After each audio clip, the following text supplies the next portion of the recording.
Space Dandy is not Spike Spiegel. Every time he shoots, he never hits the shot, but he always takes the shot, and sometimes that's all that ever matters. Hi, I'm Inari, and I'm going to talk about Space Dandy. General things that make it amazing, and themes that I think make it astounding. I'll be dancing around spoilers for the first bit, then get into more specifics after. Space Dandy is about three lead protagonists: Space Dandy, Cutie, and Meow.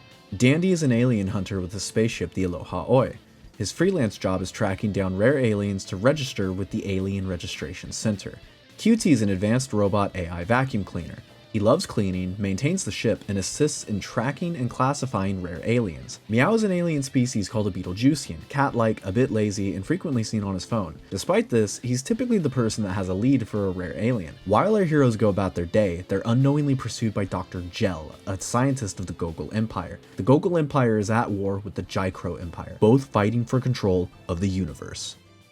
That is a brief, but technically correct synopsis of Space Dandy. But that isn't what Space Dandy really is. Space Dandy is experimental, sometimes hectic, and filled with heart. It had a simultaneous Japanese and English release in 2014, animated by Studio Bones, the same studio that worked on Full Metal Alchemist, Mob Psycho 100, and others. The general director was Shinichiro Watanabe, the guy that directed Little Unknown Gems like Samurai Champloo and Cowboy Bebop. The director was Shingo Natsume, who later went on to direct the first season of One Punch Man. Space Dandy has a total of 26 episodes across 2 seasons. Nearly every episode had a different director, writer, and animation director. These people weren't slouches either. I can't stress enough how loaded the dev team really was. I'm not someone to remember director names. I'm not that kind of guy. I'm sorry. So I did what any other idiot like me would do, and that's pull up the wiki page with the episode list and start clicking names. I saw titles like Code Geass, Cowboy Bebop, Tokyo Godfathers, Tatami Galaxy, Spirited Away, even fucking Redline. I knew Space Dandy was a bad bitch, but I didn't realize it was this much of a baddie. Now, these people weren't always directors for these previous works. They did things like storyboarding, key animating, writing. They're multifaceted people, and I'm thankful that they were here for this one. The overarching story has loose continuity, meaning that of those 26 episodes, only really 5 of them are relevant to the plot. The other 21 episodes can be watched in whatever order. Personally, I think as long as you start with the first one and end with the final 4 in sequence, you should be good. However, I don't think the main plot and its resolution is that important. Instead, the secret sauce is really every other character, story, and emotion that comes with each episode. I think you could map out each as being sentimental, comedic, or interesting, and because of that flow, it makes the release order feel good to go through. I'm also just a big watch it in order guy because I don't know, man, it just makes sense. Even though the entire project is made from multiple people taking full control of their own piece, Watanabe was still the general director. I don't know what a general director does, and everything I tried to find online didn't seem very conclusive to the role. I'd like to believe that he was there to keep consistency with the characters, which helped keep consistency for the world.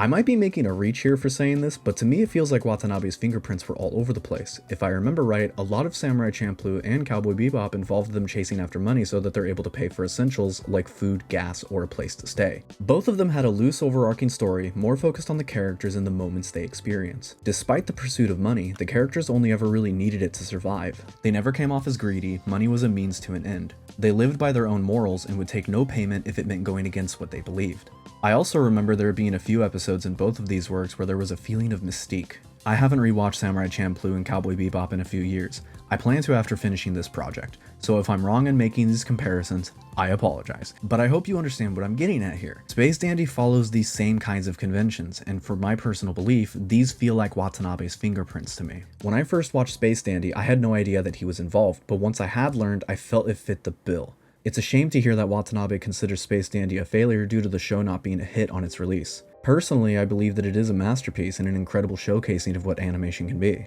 I think bringing talent from all over the industry and giving them their own canvas is what made Space Dandy so special. Without this, we wouldn't have had the variety in animation and art style, and I would assume the emotional range wouldn't have been so wide either. I'm not saying Watanabe is incapable of doing this by himself. I'm saying that Space Dandy stands out from the rest of his works because of this development decision. That Watanabe found a way to create continuity between every episode with the ending and hint at it from the start is another layer of genius. While making this script, I took some time to watch a few videos that other people had made covering the anime.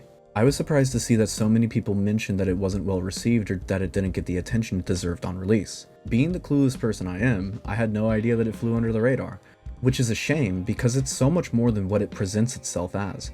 If you gave Space Dandy a quick glance and nothing more, you would probably assume it was a lowbrow comedy talking about boobs every episode.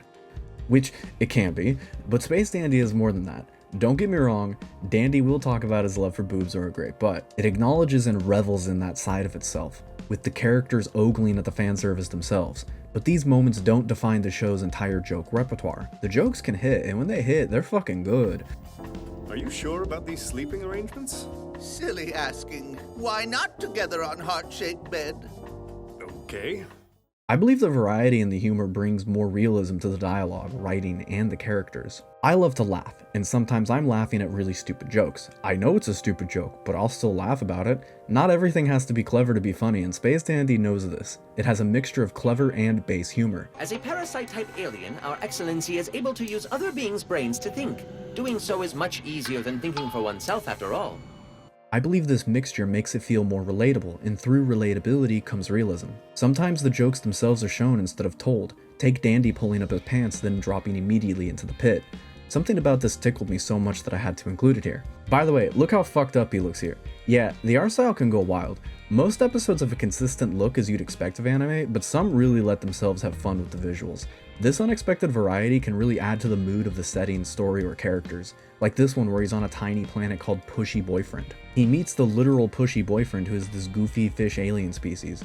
Or this one where everything becomes black and white after they let out the alien that erases your memory of it. This one gives me the vibe of an animated manga panel from how thick the lines in the ocean are, or how bold the character outlines are. Or this one where they're on a planet full of oversized plants with some Loco Roco ass music. It's great. This is another reason why I believe Space Dandy is amazing and has always stuck with me. To me, it always felt like the creators used the art style to lend itself to these planets and scenarios to accentuate the feeling that they're going for in that episode. Instead of just saying that, let me run through these shown examples, expanding a bit on what I felt. The feeling I get from this one with the fish aliens is something very rigid and kind of ridiculous. The episode was fully aware of itself, and they needed a goofy style to fit with it. The English translation and word choice really hammered that idea in for me too.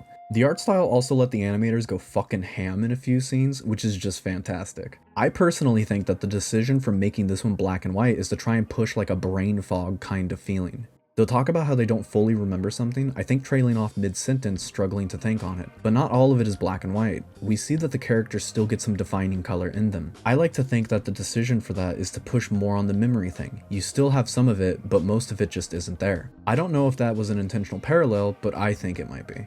This episode is about fishing up a giant, horrifying leviathan from what seems like a massive, dirty ocean. Something about the thickness of the lines in the ocean and the character outlines makes me think of it as a traditional Japanese epic, where it'd be a fisherman pulling up a massive squid or something similar. It just feels like a traditional Japanese folktale to me, I don't know. This episode is fucking awesome, by the way. The old guy makes me think of Akuma from Street Fighter, and the little girl reminds me of a Who from Dr. Seuss. The episode with the Loco Roco ass music and massive plant aliens feels very abstract to me. It also feels like the most alien world we see in Space Dandy, which is probably why I say it feels abstract when really there isn't anything technically abstract about it. Psychedelic might be a better word to describe it, especially the whole experience it comes with. This episode is wild and something that I'll talk about later. Finally, I need to mention the musical sequences. There are these parts where they'll let the music and animation do all of the speaking. Sometimes there will be dialogue, but it almost never feels like the focus of it. I know that music can influence and amplify the feeling the creator wants to set, and they absolutely did it. When they want to make you feel sentimental, they'll have the right track with the right vibe. If they want to wow you, they'll have something that can make you groove and feel on top with it. And if they want you to feel fucking terrible, they'll make it happen. I don't really have much to say about these moments. I think they speak for themselves. If you've seen the anime, I know you understand the feelings they can evoke. I guess the only interesting thing I can say about this is when I recently watched Arcane, they kind of did the same shit with their use of music. I'm positive Space Dandy didn't invent this, but these moments happen so often that I associate this with Space Dandy. Probably more than the show's humor. It's really good, that's all there is to say. Also, the OST is incredible. I don't often go back to listen to an anime soundtrack, but this one has some absolute bangers in it. All of these things make up the key elements of why I believe this anime is amazing. The animation, music, the vibe, the characters, the humor. There's so much to love and it feels like love was put into it. If you've never seen it, I hope I've convinced you to go and watch.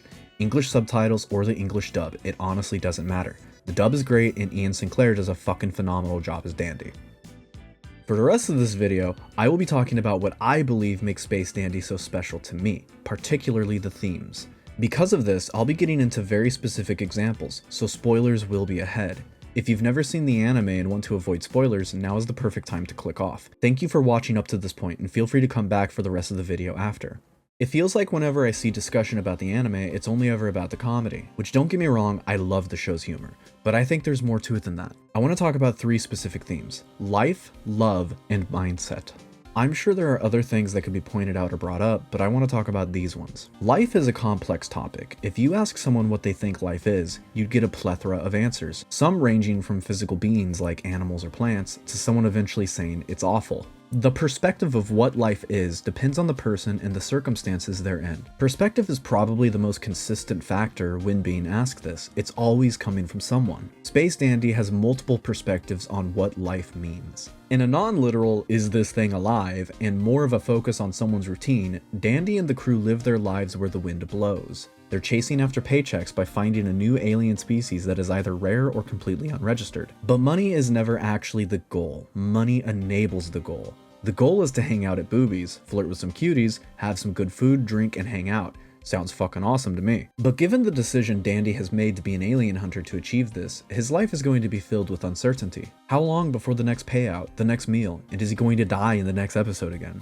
But this decision has enabled him to go to incredibly wondrous places and experience once-in-a-lifetime moments. If he had chosen a more secure, conventional job, he probably could hang out at boobies every day after work. But what fun is that? Cooped up in an office all day when you could be the guy bringing the dumb bullshit to the office. The point I'm making is people consider the experiences someone has in their lifetime to mean that they have lived a life worth living. But all of this is from the human perspective, and it might not be your perspective. While Dandy and his crew are living their lives going about the galaxy gallivanting after rare aliens, there's an entire struggle for power happening behind the scenes. Despite the narrator saying this is kind of a big deal, it's never seen as a big deal until it hits our front door. People have to live their lives, even if there's horrible things happening across the galaxy or across the world. I have to go to work, eat food, and get some sleep. I think most people aren't in a position to be able to influence the outcomes of those things. They're simply affected by it. Even if there is a 1% chance for a meteorite to hit our planet, it's not something I'll worry about because what the hell can I do?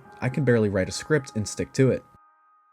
Moving to the more literal definition of what life means, there are a few episodes that stick out to me specifically that made my funny haha anime make me go, whoa, what the hell did I just see? The first being the episode where the crew arrived to the planet full of plants. In this episode, Dandy directly influences the lives of the planet's people, but the people on this planet are plants.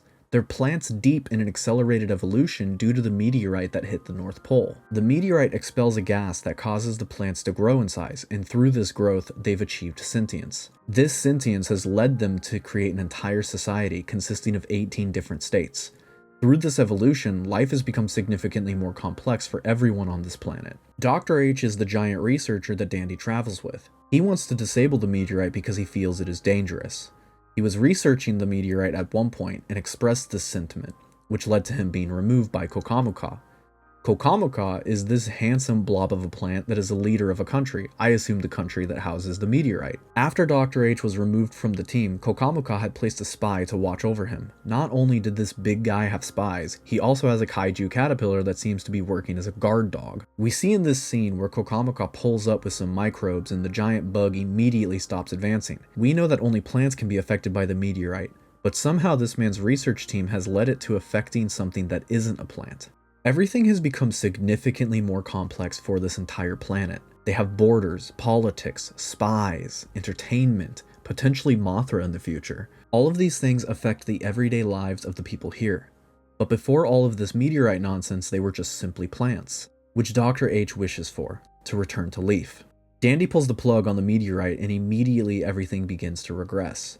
Dandy's traveling companions slowly lose sentience and speech, reverting back before his very eyes. He sits alone in a field with people he was once able to talk to, now only listening to the wind. Plants are alive, we all know this. It's even in the title of the episode, but they operate on such a different level from us humans. Dr. H believed that returning back to this form of living wasn't an ending, but a new beginning, maybe even returning to their roots. I'm sorry. The point is, life has biological and philosophical meanings. The biological part of this being that they're literally alive. They're literally plants moving from one form to another, but the philosophical is that the routine they were experiencing was significantly more complex. But being literally alive isn't the only instance of life being explored in Space Dandy. There is the episode where everyone's vital signs end, like they're literally physically dead. Everybody in existence becomes a zombie, the walking undead. Despite this transformation of our heroes happening halfway through the episode, the remaining half is the way they continued their lives. Funny how when you're dead, you still have a life to live, at least in this case. They continue their routine, going to boobies, trying to get rare aliens to get money, so they can go spend that money at boobies. But it doesn't start like this. It actually begins with them despairing their new situation, so they're aware that they're now zombies and can't turn back. It isn't until they have a change in mindset that they're able to continue a fulfilling existence. If they hadn't done this change of perspective, they probably would have kept going on this looping cycle of hunger and despair. The ending for this story involves the entire galaxy finally coming to peace, because literally all of existence is a zombie now. We don't draw definitions of who or what we are, we're all undead now. Yes, everyone includes robots. That's right, in the modern age, even robots can become zombies. Does this mean they're alive though? Well, do I have a transition for you. There is an entire episode focused around QT and his unrequited love story. During this, there are pivotal moments for the storyline that are motivated by robots that assert they are alive. You see, QT is a robot vacuum cleaner with a hyper-advanced AI, but while watching, I never really did register QT as literally just a vacuum. They give him so much characterization and expressiveness that to me, he's just a member of the Aloha Oi. I believe to Dandy and Meow, he's their friend and not simply an appliance. But on planet Deathroid in Deathroid City, these AI appliances are just appliances. They regularly have these appliance hunts where they send out death squads to retrieve anything that is exhibiting too much emotion as it may impede on their usefulness. They're then shipped off to a seaborne landfill dubbed Dream Island. It's here where we find the discussion that these AI appliances aren't just utilities to make our lives easier, but that they're alive. Because they can feel, they can experience love, hate, and joy, emotions that are all too relatable. From a biological standpoint, they're clearly not alive.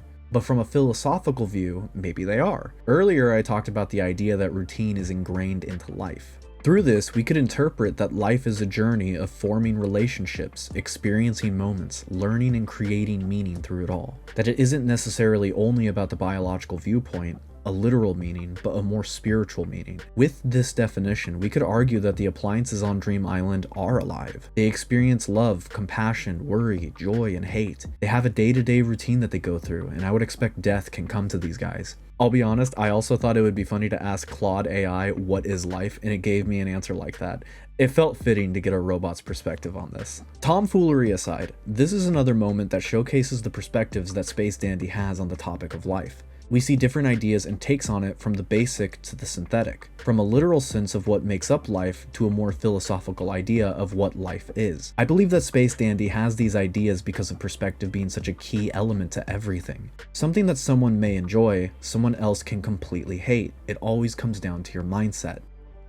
I think something that everyone values is love, but love is hard to find. Maybe we value love so much because of how difficult it is to find. And when you have the entire galaxy searching for it, it becomes even more difficult. I think people would assume that if you had the entirety of space as your potential for dating, it would mean we're more likely to find somebody. But in our modern era, despite being so connected over social media, it seems like everyone is more depressed and lonely than ever. But that is neither here nor there. What I'm trying to get at is that Space Dandy places respect and universal value on this desire. Everybody wants love, and we see the characters have run-ins with it too. QT has his unrequited love story with the suspiciously beautiful coffee maker named Maker, but as we know, she was in love with the Register. I know it's silly to say that, but the anime doesn't play it as a joke. The entire episode is dedicated to QT experiencing this moment, culminating to him defeating a physical representation of hatred. At the start, he says there is a lot of waste in the galaxy, and that he believes human emotions are especially wasteful. Despite this beginning sentiment, we find QT literally dealing with his own emotions on top of literal waste. So even when he tries to put himself above it, he's still subject to it. And what does he do? He does something wasteful because of love. He fights back against the giant scrap golem. QT doesn't need to do this. He doesn't owe the people of Deathroid City anything. But QT genuinely loves Maker. It's beyond his programming and is hinted at being a true, genuine love. He even displays the free will he has by going against his programming and drinking coffee. I think this action also shows that he will move on from his crush, as that thing was steaming in his room for like 15 days or something crazy, I don't know. Dandy also has his love story, a few of them. He has his relationship with his ex-girlfriend Catherine, who we learn left him for Paul. But now Paul is a crazy ex-boyfriend that jumped the entirety of the second dimension into the third dimension to chase after her. This desperation from Paul is something that Dandy does not display in the slightest. I'm not saying Dandy isn't hurt from Catherine leaving him. It seems pretty obvious to me that he was. But Dandy didn't chase after her. He respected her decision. He doesn't hold a grudge either, as he does help her with this ex-boyfriend problem. This isn't the only example that we see Dandy respecting someone's choice for love. Scarlet attends a space mixer with her friend to try and meet people. Dandy and the crew are also there for the free food. While they're both packing it in, Scarlet packs it up first. She drunkenly stumbles out and into a Cloudian's arms. Back inside, Dandy is done stuffing his face and ready to split, but QT mentions staying to look out for any rare aliens, which Dandy doesn't humor the thought at all. Instead, he states that true love is hard enough to find. The last thing anyone needs is an alien hunter dragging their potential soulmate off before they had the chance to mingle. This is the exact reason why when Dandy sees the Cloudian leaving with Scarlet, he doesn't pursue them. Dandy was trying to find a Cloudian, but he's going to let this guy go because, at the time, he believes Scarlet may have found a potential lover. In fact, the only reason why Dandy goes after the guy at all is when he learns that Cloudians are masters of the old love 'em and leave 'em. The classic hit it and quit it. The traditional here today, gone tomorrow. Anyway, Dandy takes genuine love very seriously. The entire anime does. We even see an instance where Dandy and Scarlet could have had a romantic relationship, but unfortunately Dandy fumbled the bag. Scarlet propositions him to be her paid boyfriend for a week to deal with her stalker. The two show off how they could be an alien hunter power couple and just how damn good they look together. We even see Dandy fumble his way into tearing down the walls that Scarlet puts up around herself, allowing her to let her hair down, leave work at work, and laugh. But as we know, heartbreakingly, they just missed each other by probably 20 minutes. The anime doesn't just have instances of romantic love though. We also see familial love with Honey and Meow. In the case with Honey, the Cloudian that Dandy was chasing after was Honey's half-brother. He had been searching for Honey and actually sprang to her rescue, even though she really didn't need it. And since Honey is only half Cloudian, we know their father was a man of the tried and true just passing through. While for Meow, we get an entire episode dedicated to his family. We see just how much his parents love him, from his room being untouched to the box of old schoolwork kept in stellar condition. We also get to see Meow build a new kind of relationship with his father from the opportunity they have. They get to spend time together, and in some ways Meow experiences what life would have been like if he didn't leave. But we know that isn't what Meow really wants. Meow's hesitation to visiting his parents wasn't because he disliked them, it was because he hadn't taken over the family business. All of Meow's complaints are about the planet. He doesn't want to live in a small town where the biggest deal about it is the local Juness. So being trapped here for over 100 days is a nightmare scenario, except in this case it's one of Meow's luckiest. They're trapped on the 8th, which tilted can be an infinity symbol or a Mobius strip, but the number 8 is a lucky number in Japan. The kanji looks like it's opening up to opportunity, or as I was told, because it looks similar to a mountain. If it wasn't for this looped day, Meow wouldn't have bonded with his father as he did. He would have never have had this opportunity to experience what life could have been like, and who knows how long before he gets their confirmed approval of his lifestyle. But love doesn't just end there. I need to acknowledge the love the crew has for each other as friends. Even though it may not seem like it, it's obvious Dandy does care about QT and Meow. Risking his life up against this guy, surfing the sea of time so he can pull his friends back from being petrified, and the fact that they came chasing after Dandy in the first place, which is why they're petrified. But we also see everyone come together in the finale for Dandy, so let's not leave Scarlet and Honey out of this. Clearly there is a lot of love to go around. Unfortunately for the case of our heroes, they find that anything romantic is difficult to come by. I understand that the anime also does this because it is non-sequential and lacks continuity, but there is one instance where Dandy might have. The point is, love comes in many forms, and Space Dandy knows this, but it also puts respect on it. Relationships, romantic or not, are maybe the most valuable thing that we chase after. I don't have a lot of friends, but I'm incredibly grateful for the ones that I do have. I don't think I would be half the person I am without them, but an individual's growth doesn't just come from around them. Someone's mindset might be the most important part of it all. Mindset is single-handedly the most important theme in Space Dandy. I mean, come on, we have to go with the flow. Dandy has his heartfelt speech about it at the start of the series. There is no use swimming against the river. You are more likely to drown in the action than actually achieve something.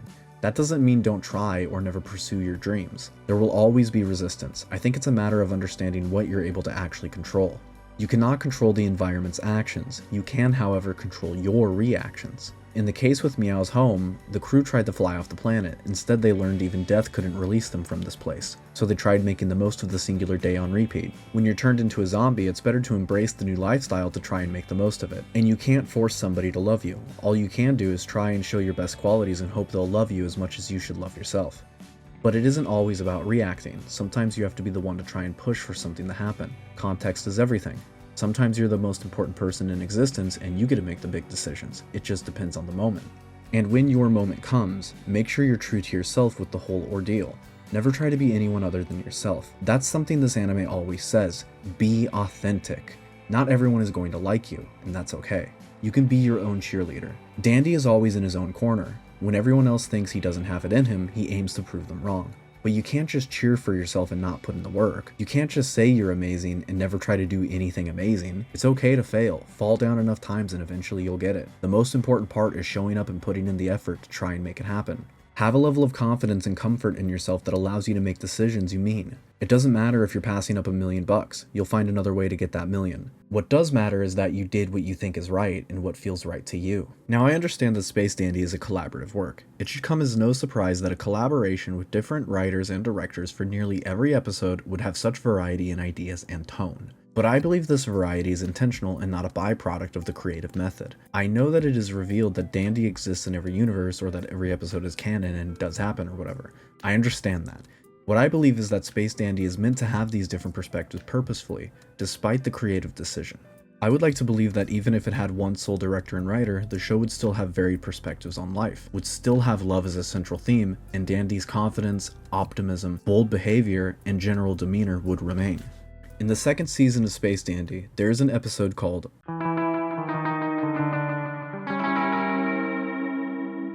The writer of this episode is Shinichiro Watanabe, the general director of the show. You know, the guy that did those 2 small indie hits that I mentioned at the start of this video.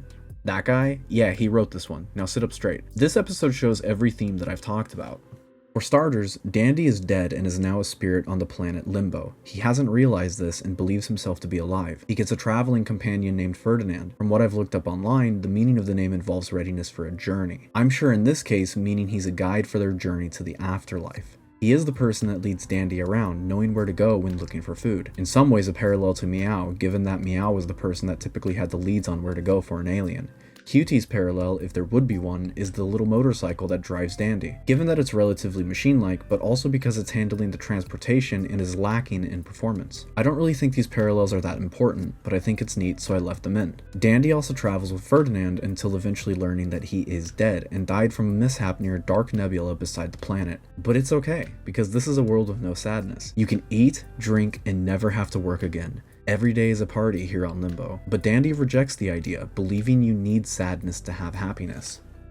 I think this initial reaction from him makes sense. I don't know how common, but I think it can be a general thought that you can't truly experience happiness unless you're able to experience sadness. That without being able to have those moments where things feel bad, we can't appreciate the moments where things feel good. But honestly, this might just be a biological brain thing, kind of like tolerance. When you're a spirit, this may not be something that actually applies beyond a habitual routine for us, if that makes sense. Similar to how Dandy was looking for food, not because he was hungry, but because it was a routine or a habit. This is the same idea. He hasn't fully acclimated to his new life. This episode is filled with characters musing over life and death. My favorite being the 2 having dinner. One of the 2 talks about the idea that because life inherently has no defined meaning, and since all living things are meant to die, then life is a pointless journey to death. To which the being at the other end of the table exclaims how foolish he is to even care about this, that microorganisms don't consider or care about a purpose, they simply exist.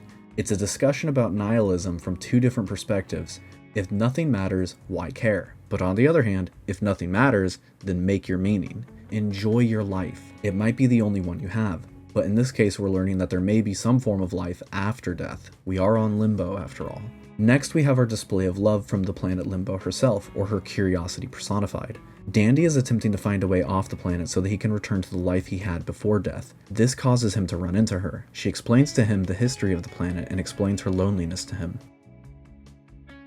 That Dandy is the first person to actually come and end that loneliness, as she genuinely loves him. Which is why she's willing to destroy the entirety of herself, the planet, to attempt to send him to a different dimension where they escape the Dark Nebula, which she does and is successful.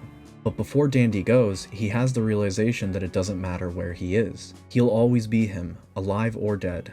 As the sky trolley or whatever this thing is descends, we're greeted with Dandy in a sky blue suit looking suave as ever. His friends surviving the dark nebula, but him choosing to stay behind for what could be genuine love.